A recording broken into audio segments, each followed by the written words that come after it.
Pues bien, tenemos aquí una nueva explicación. En este caso lo que vamos a hacer es dedicarnos a tratar el tema de nariz y cavidad nasal. Empezamos mencionando pues qué es básicamente la nariz, que es lo que estamos viendo acá. Aquí en una imagen anatómica de un atlas ilustrado y aquí en una recreación 3D de una tomografía computarizada. Pues bien, esa nariz y la cavidad nasal son importantes porque van a ser el sitio en el cual se va a encontrar lo que sería el sentido del olfato. Además, van a representar lo que sería la porción más superior del tracto respiratorio de la vía aérea, es decir, por donde el aire ingresa desde lo que sería el exterior del cuerpo hacia lo que serían los pulmones. Además, es importante porque está relacionado con varias alteraciones clínicas, muchas de ellas muy frecuentes, por ejemplo, la epistaxis, que es el flujo de sangre que se puede tener desde lo que sería el interior de la cavidad nasal, más precisamente desde la mucosa nasal, que ocurre frecuentemente a varias personas. En general, a todos nos ha pasado alguna vez en la vida que hemos tenido un sangrado nasal. Vamos a ver, por ejemplo, más adelante en este tema cuál es la explicación anatómica y cuál es el sitio más común en el cual se produce ese sangrado. Pues bien, empezamos hablando de lo que sería la región nasal, es decir, pues la nariz, que es la parte externa, y la cavidad nasal, que es la parte interna o la que queda dentro. Y vamos a enfatizar en que son dos cosas diferentes, pero que funcionan de manera coordinada, es decir, tienen una misma función. Cuando nos referimos a nariz, estamos hablando básicamente de lo que se conoce como nariz externa, es decir, la estructura que se encuentra localizada en la región facial entre lo que sería ambos ojos y lo que sería la boca, por tanto, toda esta región de acá.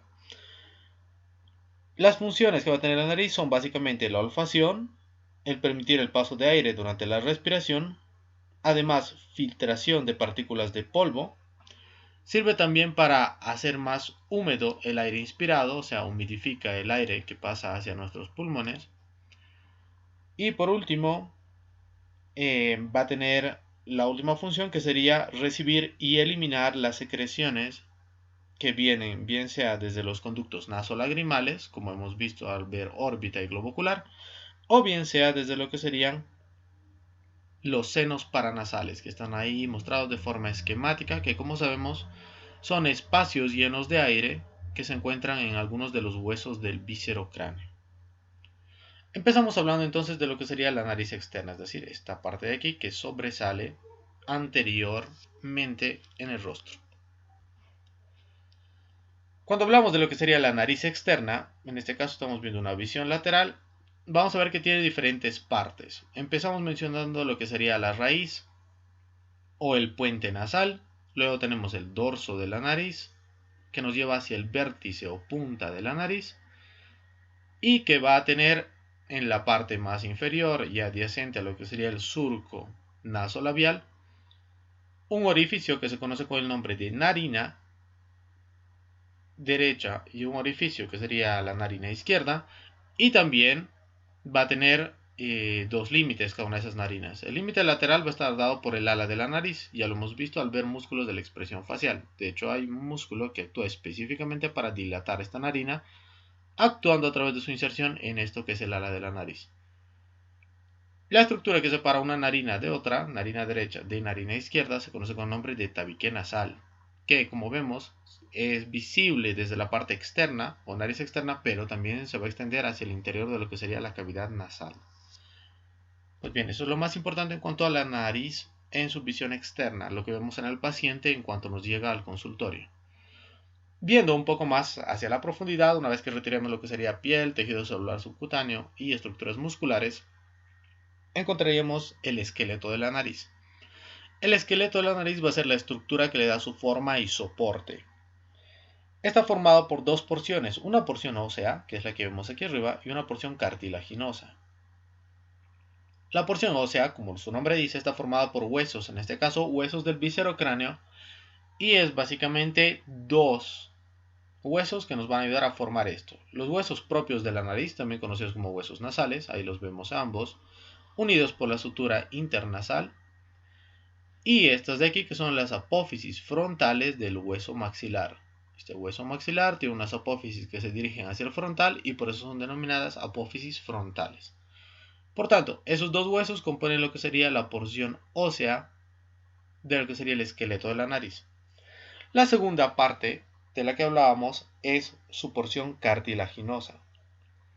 La porción cartilaginosa va a estar formada básicamente por 5 tipos de cartílago. Vamos a tener a los cartílagos laterales, estamos viendo cada uno que se continúa como una prolongación de lo que serían los huesos propios de la nariz o huesos nasales. Y a los lados, más anterior y lateralmente, vamos a tener lo que serían los cartílagos alares. Tenemos cartílagos alares mayores, que son los más importantes, y también tenemos aquí unos cartílagos alares menores, que no se ven en la imagen, pero que también pueden ser mencionados. El quinto tipo de cartílago, como hemos visto, estos cartílagos laterales y cartílagos alares son pares, por tanto hay 2 y 2, en total 4. El quinto tipo de cartílago que tendríamos sería el cartílago del tabique nasal, que como vemos va a ayudar a dividir lo que es la cavidad nasal en dos lados, un lado derecho y un lado izquierdo del paciente. Eso es lo más importante en cuanto a su estructura. ¿Cómo se ve eso en visión lateral? Pues así. Como hemos visto, la porción ósea, dos huesos, el hueso nasal o propio de la nariz, más lo que sería la apófisis frontal del hueso maxilar.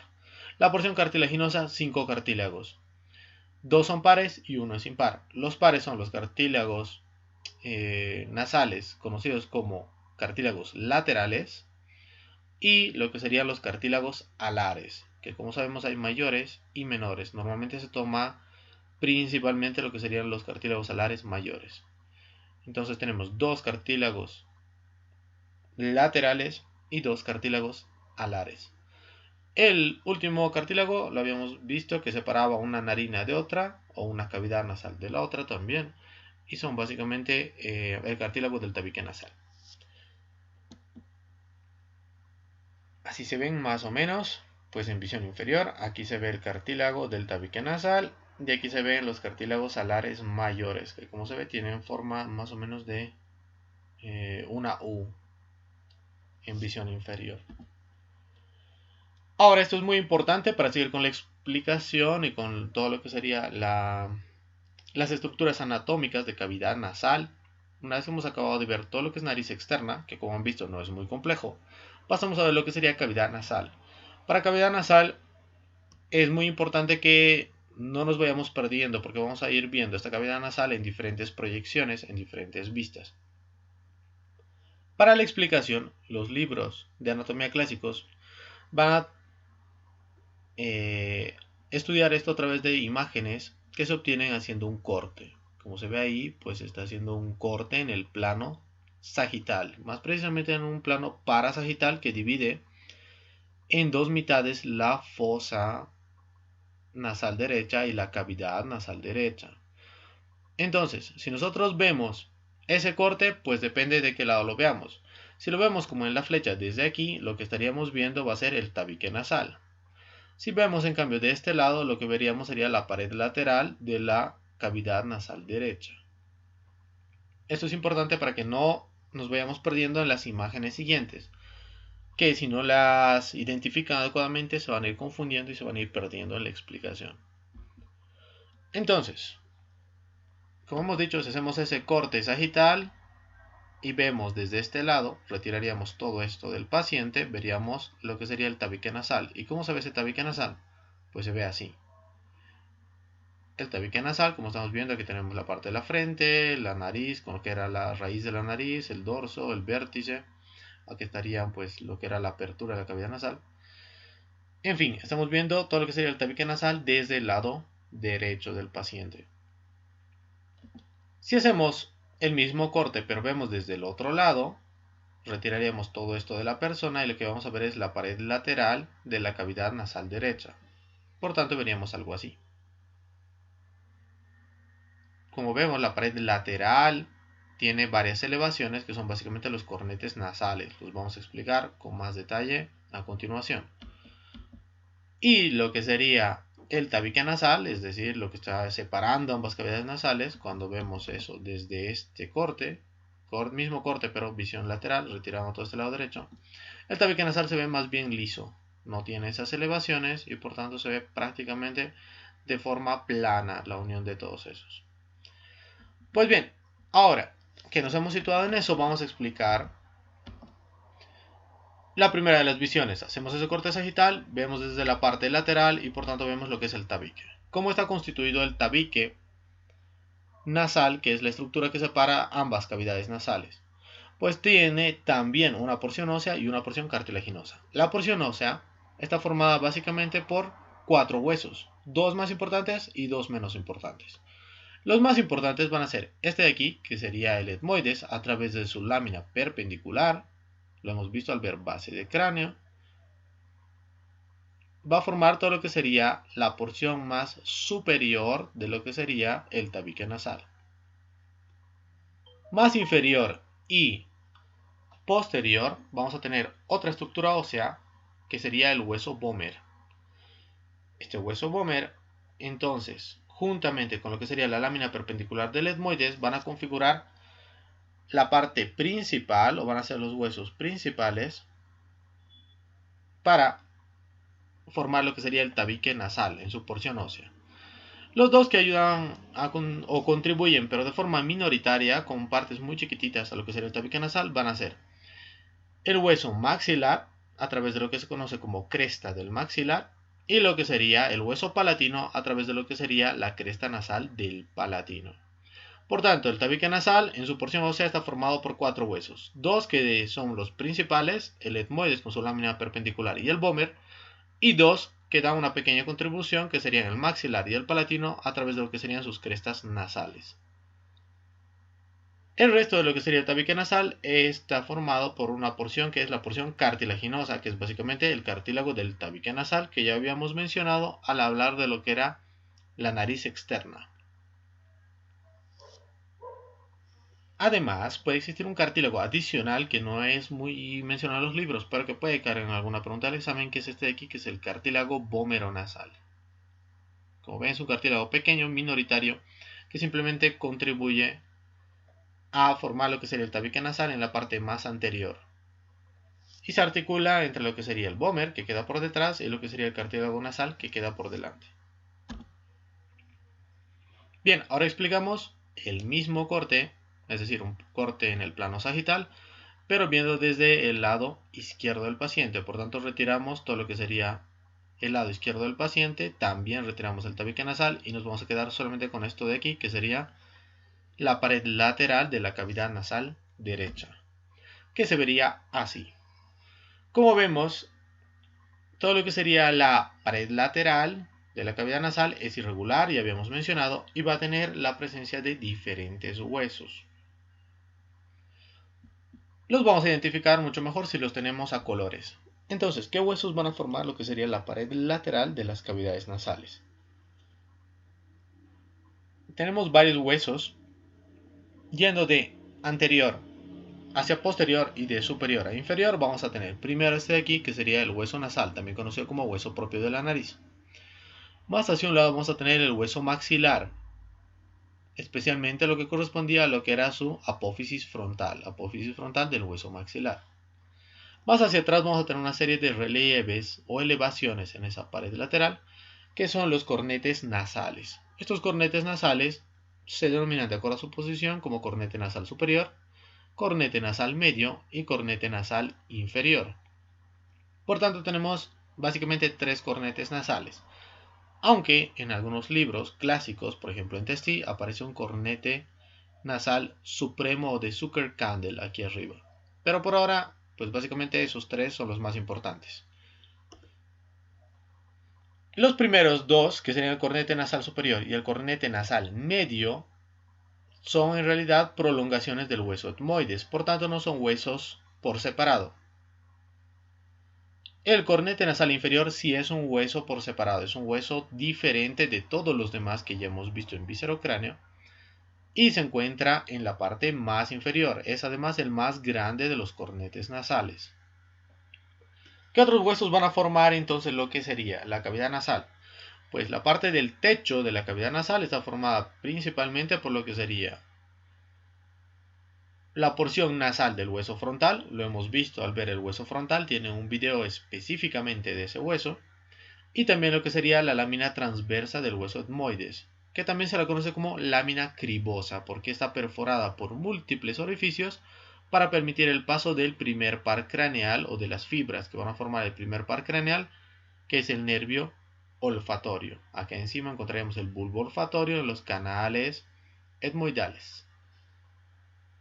Más hacia atrás vamos a encontrar que esta cavidad nasal, en su límite posterior y superior, está formado por este hueso de aquí, que es el esfenoides. Más precisamente el cuerpo del esfenoides, que lo hemos visto también, hay un video específico.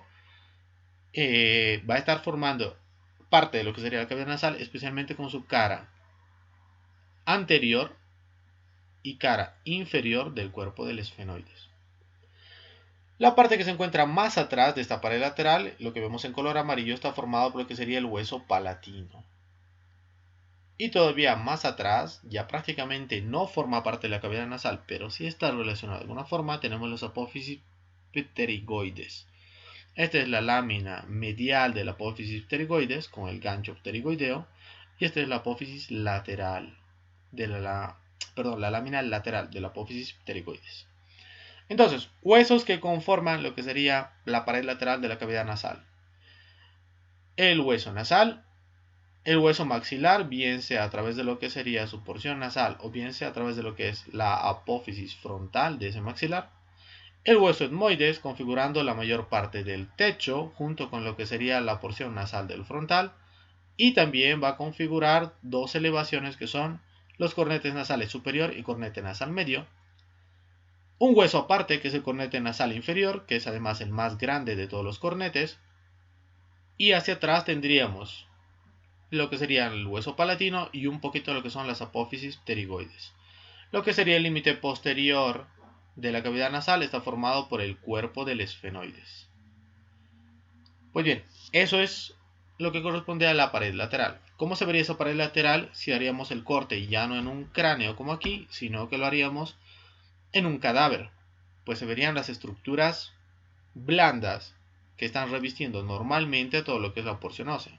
Es decir, se vería la mucosa, por eso se ve ese color rosado, que normalmente esa mucosa de la cavidad nasal se extiende hacia lo que son los senos paranasales, que son los espacios dentro de los huesos del cráneo llenos de aire y con alguna cantidad de secreción mucosa que ya hemos ido viendo en lo que eran huesos del viscerocráneo y que van a comunicarse de alguna forma con lo que sería la cavidad nasal.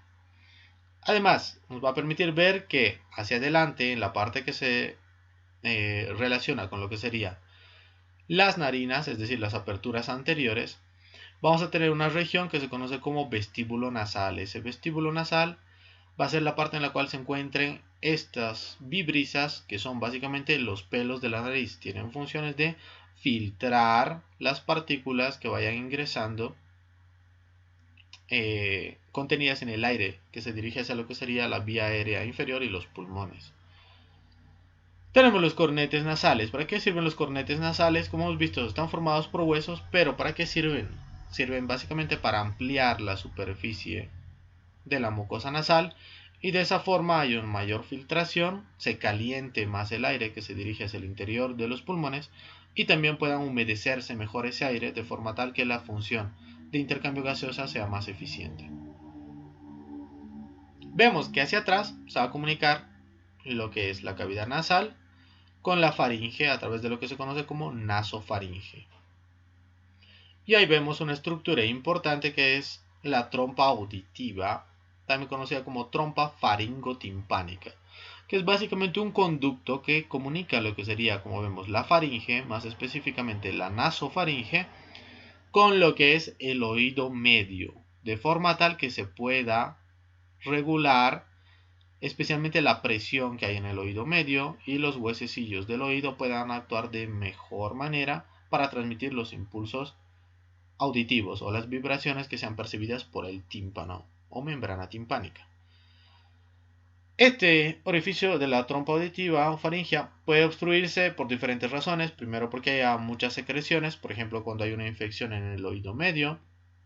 También en el caso de que haya una inflamación del tejido linfático que se encuentra aquí, un tejido linfoide de tipo inmunitario cuando hay una infección en la cavidad nasal o en lo que sería el paladar blando. Y si se obstruye esto, pues se impide el paso de aire desde lo que sería la cavidad nasal hacia lo que sería el oído medio y por tanto no puede regularse adecuadamente la presión. Se va a producir un dolor auditivo.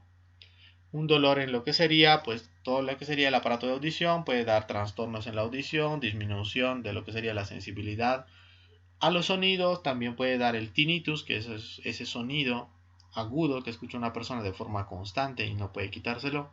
Pues cosas así, como vemos, anatomía relacionada con todo lo que es clínica. Para analizar un poco más la parte que es probablemente la más preguntada de lo que sería cavidad nasal, tendríamos que ir cortando lo que son los cornetes nasales. Cornete nasal superior habría que cortarlo, cornete nasal medio también y cornete nasal inferior también. De forma tal que nos quedaría una imagen más o menos así, con todo lo que serían las mucosas. Como están viendo ahí en esta imagen que es de Moore, se ha hecho pasar una serie de pues cables, agujas para mostrar más o menos cuál es el recorrido que siguen las secreciones y el aire desde lo que serían los senos paranasales hacia lo que es la cavidad nasal. Pero de esa forma es un poquito más confuso, así que lo vamos a simplificar. Para empezar a explicar entonces todo lo que serían estas, que son las paredes laterales ya referidas más a su función y específicamente lo que son los cornetes nasales que se ven aquí, pues lo que hemos hecho es transformar este corte de aquí, que era un corte sagital, o sea, una visión desde el lado izquierdo de lo que sería la pared lateral de la fosa o cavidad nasal derecha, lo vamos a ver con sus partes más importantes, lo más preguntado: cornete nasal superior, cornete nasal medio y cornete nasal inferior. Debajo de cada uno de estos relieves existe una especie de canal que se denomina meato. Entonces tenemos el meato nasal superior, meato nasal medio y meato nasal inferior. El cornete nasal superior tiene debajo el meato nasal superior. El cornete nasal medio tiene debajo el meato nasal medio y el cornete nasal inferior tiene debajo el meato nasal inferior. Bastante fácil. ¿Cómo se ve eso en una proyección anterior? Si nosotros hacemos un corte como en el que se ve en la imagen, es decir, un corte por lo que sería el plano frontal o coronario, y vemos al paciente desde adelante, nos encontraríamos con esta estructura. Por tanto, veríamos que allá atrás, lo que no vemos, estaría ocupado por lo que sería el encéfalo. Acá adelante, lo que ha sido retirado, estaba la parte anterior de la cavidad nasal, estaba parte de lo que eran los huesos maxilares. Se han retirado también lo que eran las estructuras relacionadas con la órbita. Estamos viendo solo la parte posterior de la órbita. Ahí hay estructuras que ya se conoce, ya se han explicado, como la fisura orbitaria superior. Ahí se ve el conducto óptico. Pues ahora nos centramos en lo que sería la cavidad nasal, que está aquí al medio. Como ven, tiene una forma más o menos piriforme, o sea, una forma de pera, más o menos, o una forma triangular, como quieran decirlo. Vemos que la parte central va a estar ocupada por lo que sería el tabique nasal, bien sea su parte ósea o bien sea su parte cartilaginosa. En este caso la parte ósea. Vemos el vómer y vemos lo que sería la lámina perpendicular del etmoides. A los lados vemos que es irregular, tiene relieves, está producido esos relieves por lo que serían los cornetes nasales. Tenemos el cornete nasal superior, que estaría aquí, cornete nasal medio y el cornete nasal inferior. Como vemos, debajo de cada cornete hay un espacio o canal que serían los meatos. Entonces tenemos el meato nasal superior, meato nasal medio y el meato nasal inferior. Todo eso está relacionado con unas estructuras que se denominan senos paranasales. ¿Qué son los senos paranasales? Los hemos visto al ver huesos del víscero cráneo. Lo tienen en otro video que habla específicamente de víscero cráneo. Aquí solo nos interesa mencionar que estos senos paranasales son unos espacios llenos de aire que están recubiertos de mucosa y cuya principal función es servir como cajas de resonancia para la voz, además de producir secreciones mucosas que luego van a ir hacia lo que sería la nariz. Como sabemos, los senos paranasales son 4. Tenemos los senos maxilares, que se encuentran dentro de cada hueso maxilar, uno a cada lado. Tenemos los senos etmoidales, que se conocen también como celdillas etmoidales. Los senos frontales, que como sabemos están en el hueso frontal, se lo puede ver en un corte, por ejemplo, transverso a este nivel. Y tenemos por último el seno esfenoidal. Por tanto, tenemos 4 tipos de senos paranasales: seno frontal, seno esfenoidal, celdillas etmoidales o seno etmoidal y el seno maxilar. Esos 4 senos, como están recubiertos de mucosa y están llenos de aire, tienen que comunicarse de alguna forma con lo que sería la cavidad nasal. Se van a comunicar con la cavidad nasal a través de diferentes orificios que se van abriendo dentro de esto que es la cavidad nasal. Entonces, aquí vemos, por ejemplo, parte de lo que era el seno frontal. Aquí se ve el seno maxilar, que es el más grande de todos los senos paranasales, preguntado en exámenes. No se ve, bueno, se ve parte de lo que sería el seno etmoidal, aquí arribita, con eso que son las celdillas etmoidales. Y lo que nos está viendo pues es el seno esfenoidal, que está más atrás, por tanto habría que haber hecho un corte también en el mismo plano, pero un poco más posterior. ¿Cómo se ve eso mismo en la radiografía? Para que no se asusten cuando les muestran una radiografía de cráneo, pues se ve básicamente como espacios llenos de aire. El aire en la radiografía se ve negro, se ve oscuro. Entonces aquí tenemos los senos maxilares, que ya habíamos visto. Acá tendríamos lo que serían los senos etmoidales con las celdillas etmoidales. No se ve bien lo que sería el seno frontal por el corte donde han hecho, pero estaría más o menos aquí. Y el seno esfenoidal no es visible porque el corte no llegaba hasta esa región. Ahora sí, explicamos todo lo que es cornetes, meatos nasales y desembocadura de los senos paranasales. Para eso, como siempre, nos vamos al mismo corte que hemos usado siempre, un corte en el plano sagital. Lo vamos a ver desde el lateral para ver todo lo que sería la pared lateral de la cavidad nasal derecha. Se vería así. Una vez que nosotros retiramos todas esas estructuras como los cornetes nasales y rompemos esos huesos que habíamos visto antes, vamos a poder encontrar todos esos espacios llenos de aire. Se ven así. Por ejemplo, aquí tenemos en rojo lo que es el seno frontal. Se ve en celeste lo que sería el seno etmoidal con sus celdillas etmoidales. Vemos en amarillo el seno esfenoidal que está dentro del cuerpo del esfenoides. Y veríamos también allá, mucho más lateral, lo que sería el seno maxilar, que está en un color pues púrpura, lila, como quieran decirlo. Esos senos se verían en la radiografía, en una radiografía en la que podamos ver también la parte lateral. Se verían de la misma forma, están ocupando los mismos espacios: seno frontal, seno etmoidal, seno esfenoidal y el seno maxilar. Pues vemos, como siempre, en esa misma imagen. Ahora volvemos a la imagen más conocida que teníamos, pared lateral con sus cornetes. Lo vamos a ver, lo hubiéramos visto así en mucosa, como está en el libro de Moore, pero a mí me gusta explicarla con un libro diferente, que es el Atlas de Prometheus. Entonces, imagen conocida: aquí está pared lateral de la cavidad nasal derecha, con los cornetes íntegros: cornete nasal superior, cornete nasal medio, ambos vienen del etmoides, cornete nasal inferior, que es un hueso aparte. Debajo de ellos tenemos los meatos: meato nasal superior, meato nasal medio y meato nasal inferior. Pues bien, para seguir estudiando esto y la desembocadura de los senos paranasales, lo que hay que hacer es hacer un corte y retirar todo lo que serían cornete nasal superior, cornete nasal medio y cornete nasal inferior. Cuando hagamos ese corte nos va a quedar eso. Acá vamos a empezar a utilizar pues nuestras herramientas para marcar lo que serían los diferentes sitios de corte. Bien, este era el sitio por el cual estaba insertado a la pared lateral el cornete nasal superior. Por tanto, debajo de eso, todo ese espacio que quede inferior va a ser el meato nasal superior. Por aquí estaba unido el cornete nasal medio. Y aquí estaba unido a la pared el cornete nasal inferior. Pues bien, ya tenemos marcado dónde deberían haber estado los cornetes, pero como hemos visto los hemos cortado. ¿Para qué estamos marcando eso? Simplemente para entender dónde estarían los meatos. Como hemos dicho, los meatos están justo debajo de cada uno de los cornetes.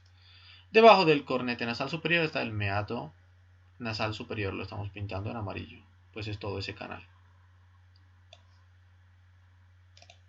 Vamos a pintar en celeste lo que sería el meato nasal medio, que estaría en toda esta región. Está debajo del cornete nasal medio. Y tendríamos el tercer meato, que sería el meato nasal inferior, que está debajo del cornete nasal inferior. Por tanto, toda esta zona que se encuentra aquí. Además, habíamos mencionado que podía existir otro cornete nasal, un cornete nasal adicional. Lo vamos a pintar en un rojo, pero un rojo diferente.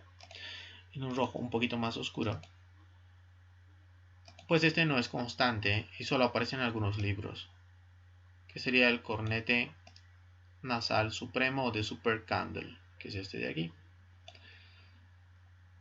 Además, ya que puede haber un cornete nasal superior, también hay un espacio que está por encima de los cornetes que recibe otra denominación.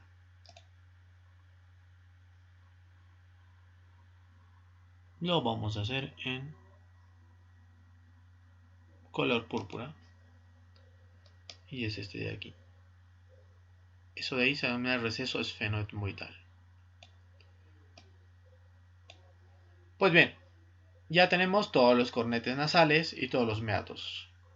Como sabemos, los meatos nasales están debajo de los cornetes. Meato nasal superior, ahí en amarillo, meato nasal medio en celeste y meato nasal inferior en verde. Además, encima de todo lo que eran los cornetes, tenemos el receso esfenoetmoidal, donde ocasionalmente tenemos un cornete nasal adicional, que es el cornete nasal supremo o de Zucker-Kandel.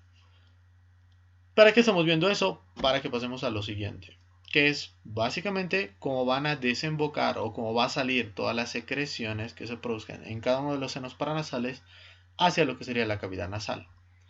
Entonces, marcamos lo mismo. Como se darán cuenta, siempre hacemos pues la explicación de forma secuencial para que no les parezca excesiva la información. Y como se darán cuenta es lo mismo. Lo que veíamos aquí es lo mismo que se ve aquí, pero con colorcitos. Por tanto, aquí estaba otra vez cornete nasal superior. Aquí venía el cornete nasal medio, solo para que se vayan ubicando. Y acá abajo venía el cornete nasal inferior. Pues ya están nuestros tres cornetes. Por tanto, ya sabemos que debajo de cada uno de esos hay un meato. Entonces, manteniendo los colores, empecemos por el cornete nasal inferior, que tiene debajo el meato nasal superior. Cornete nasal superior tiene debajo el meato nasal superior. Lo habíamos pintado de amarillo, aquí también lo pintamos de amarillo. Como estamos viendo, va a recibir eso que viene en líneas verdes, que sería la salida de lo que serían las celdillas etmoidales posteriores. Por tanto, el seno etmoidal desemboca una parte de ese seno etmoidal por lo que sería el meato nasal superior. El que estaría debajo del cornete nasal medio lo habíamos pintado de celeste, lo vamos a mantener en celeste. Y por todo este espacio van a ver como se ve ahí, para llegar la desembocadura de tres estructuras o tres senos paranasales. Pues bien, todo ese espacio, todo ese espacio que está contenido ahí, estoy intentando no marcar las flechas para que las vayan viendo. Pues bien, todo este espacio de aquí era el meato nasal medio. Al meato nasal medio, como están viendo, van a llegar básicamente a la desembocadura del seno frontal, que está llegando por la flecha amarilla, de las celdillas etmoidales anteriores, que están llegando por las flechas verdes, y de lo que sería el seno maxilar, que es esta flecha naranja. Por tanto, El meato nasal medio, que es más grande, recibe la desembocadura de 3 senos paranasales: el seno frontal, el seno maxilar y la parte más anterior del seno etmoidal. Nos faltaría ver un meato nasal, que es el meato nasal inferior. Lo habíamos hecho en verde claro, era este de aquí. Y como vemos, está recibiendo una sola flechita, es decir, la salida de un solo conducto, que es el conducto nasolagrimal. Por aquí llegan las lágrimas desde lo que sería la región de los ojos, a través de lo que era el saco lagrimal, el conducto nasolagrimal, va a desembocar aquí, en lo que sería el meato nasal inferior. Por tanto, ya saben qué estructuras desembocan o qué conductos desembocan en cada uno de los meatos nasales.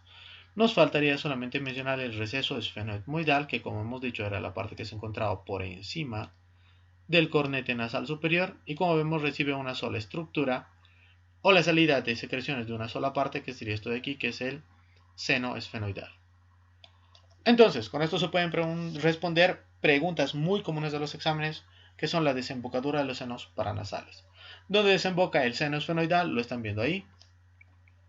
El seno del esfenoides desemboca en lo que sería el receso esfenoetmoidal, también conocido como techo de la cavidad nasal, es decir, todo lo que queda por encima del cornete nasal superior. Por lo que sería el meato medio, pues va a recibir una parte de lo que sería el seno etmoidal, o la desembocadura de lo que sería el seno etmoidal en su parte más posterior. ¿Por dónde sale la otra parte? Por lo que sería el meato nasal medio. El meato nasal medio es el que recibe más aperturas de senos. Va a recibir la apertura del seno frontal, la apertura del seno maxilar y también la apertura del seno etmoidal, la parte más anterior. Y el meato nasal inferior pues recibe lo que sería el conducto nasolagrimal. Lo último del tema es básicamente vascularización e inervación de la cavidad nasal y de la nariz. ¿Por qué tenemos esta diapositiva solamente con esto? Porque es lo más importante que tienen que saber. Lo vamos a ver en imagen a continuación. Lo vamos a ver aquí, esquemáticamente como está en Moore.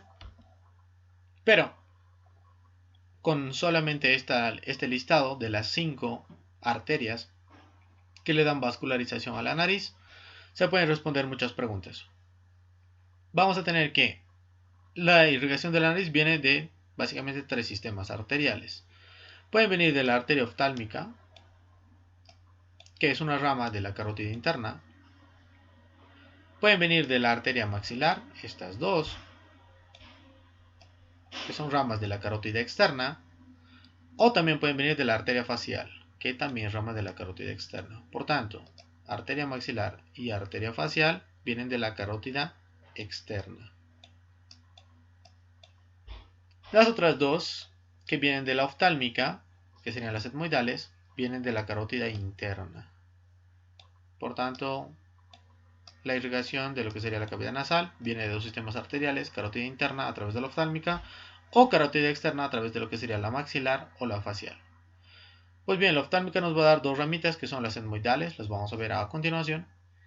Y la maxilar también nos da dos ramas que son la esfenopalatina y la palatina mayor. ¿Cómo está la desirrigación entonces? Pues bien, desde lo que sería el sistema arterial de la carótida interna, que entraba por lo que era el conducto carotidio, lo hemos visto al ver cráneo, especialmente fosas craneales, va a dar una rama que es la arteria oftálmica, la cual hemos visto en la explicación sobre lo que sería cavidad orbitaria y el globo ocular. Esa arteria oftálmica va a llegar a esta región y va a dar las arterias etmoidales. Esas arterias etmoidales pueden ser arterias etmoidales anteriores, que están más adelante, o arterias etmoidales posteriores, que están más atrás. Pues bien, de esta que era la oftálmica, que estaba aquí, puede dar dos ramas, etmoidales anteriores o etmoidales posteriores. Todo eso viene de lo que sería la carótida interna, a través de la arteria oftálmica. La otra parte que hemos dicho que venía de la carótida externa va a venir pues de dos partes. Desde la carótida externa le puede llegar sangre a la cavidad nasal, bien sea por lo que sería la arteria maxilar, pues vamos a dibujar de forma esquemática la carótida externa. Esa carótida externa que se encontraba por fuera en la parte que sería adyacente al esternocleidomastoideo, nos va a dar diferentes ramas. La primera de esas ramas que vamos a ver sería la arteria maxilar. Esa arteria maxilar pues está relacionada con todo lo que sería la región maxilar. Y luego nos va a dar dos ramitas. Una de aquí que sería la arteria esfenopalatina,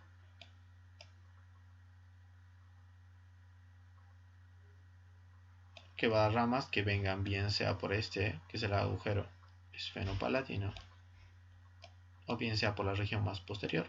Pues bueno, no importa, sería nuestra tercera rama, que es la arteria esfenopalatina, o bien va a dar otra ramita que se dirige inferiormente, atraviesa lo que era el agujero palatino mayor o foramen palatino mayor, y se transforma en lo que se conoce como arteria palatina mayor, que luego va a llegar hacia lo que sería la fosa incisiva y va a ingresar hacia lo que sería la cavidad nasal.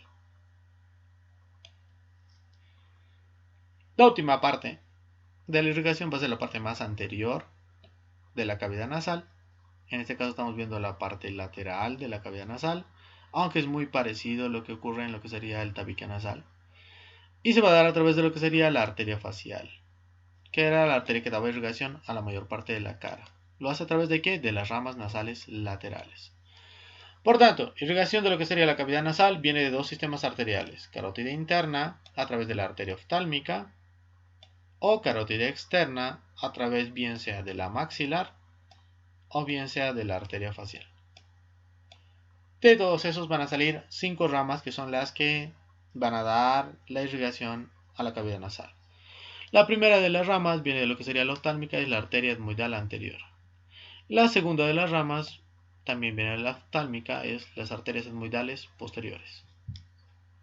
La tercera rama de la que vamos a hablar sería la arteria esfenopalatina, que viene de la maxilar.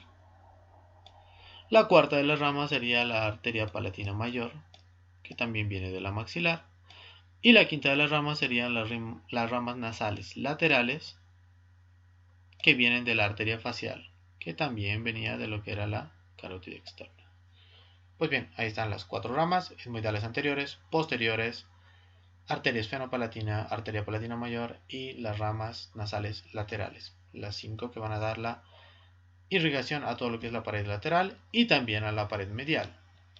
Vemos lo mismo, desde arteria oftálmica, que traía sangre de la carótida interna, pues da a las arterias etmoidales anteriores y también da a las arterias etmoidales posteriores. Allá tenemos 2 ramas.